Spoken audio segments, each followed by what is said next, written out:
Playing. You know what? It's as crazy as this night was. To look at Yasmani's night. This is something that he'll always remember, and it's one for the books, really. And I think the average, obviously, but the quality of contact that he's had and the work that he's put in, and this guy is watching video, working with the hitting coaches, and finally to get rewarded with a memorable, historical night. What was great, what was really special. And, it was a grind for him also behind the plate, to try to get Kaz through 3 innings and to, keep grinding and getting through the pen and managing each one of those guys to get us a team win. And for his offensive production, that was a beautiful thing. He just, he struggled from the outset, and he was missing arm side a lot. And, the secondary, was a lot of times ball out of hand. And I think that it just, we talk about fastball command a lot, but when his fastball is located, then he can pitch off that. But he was working behind a lot of hitters. And also there was some soft contact that, throughout the game that was, they were finding some outfield grass, but, he just wasn't sharp.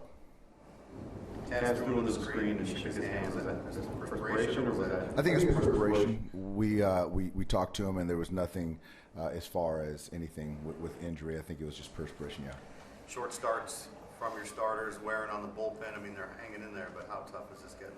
It's tough. It's tough. You gotta.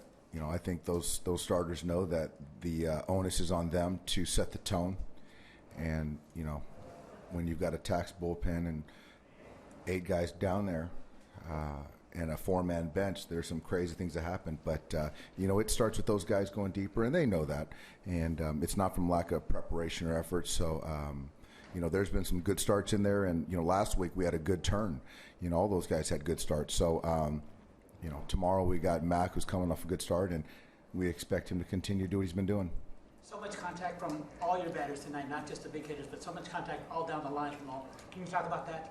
Yeah, I thought that, guys took their walks when they needed to. There was a lot of hard contact, and you look here, and Corey didn't get any hits, but he squared the ball up a couple times, and JT's continued to do what he does. But, and we see Tolzi, make his debut and get a double. And so there was a lot of good things. Adrian starting to really swing the bat well over the last few weeks, so that's nice to see. But when you can get Yasiel as well, but if you can get Yasmani, who we counted on for offense this year, being productive, then we're in a very good place. How soon can you tell if a guy's in the zone? It was one of those things that, the borderline pitches he's getting called balls, and he was just so quiet at the plate. And it seemed like anything that Cash was going to throw, he was going to square up. And he's had a little history with him, some good history. And, that right-handed bat also was really good for his confidence, too. Your bullpen entered with the lead in baseball in ERA. How impressive is that under the circumstances? Yeah. You know what? To kind of eat up 6 innings of baseball is tough for any bullpen. And you look at 3 days removed from playing 14 innings. And, Petey tonight, 2 1/3, that huge double play. That was probably the play of the game right there. You get Will Myers, who's their all-star, and you get him to comebacker, and you go, to the catcher, to first. That was an inning-ending double play, and those guys continue to do it. So in Kenley, in a non-safe situation, to take the baseball and to close out the game was also big. So all those guys, can't say enough about them. Do you anticipate going to the All-Star break with this roster now? Or are you going to make moves between now and then, do you think? I expect we're going to kind of stay the course, stay with what we've got. There might be something that happens, but as I understand it right now, I think that we're going to stick with what we have.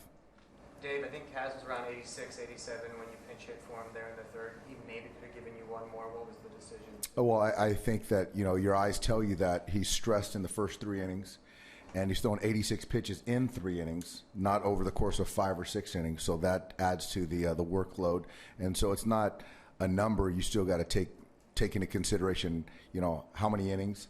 And so at that point in time, I didn't want him to go and face Upton again for the 3rd time, and where he'd already got 2 hits.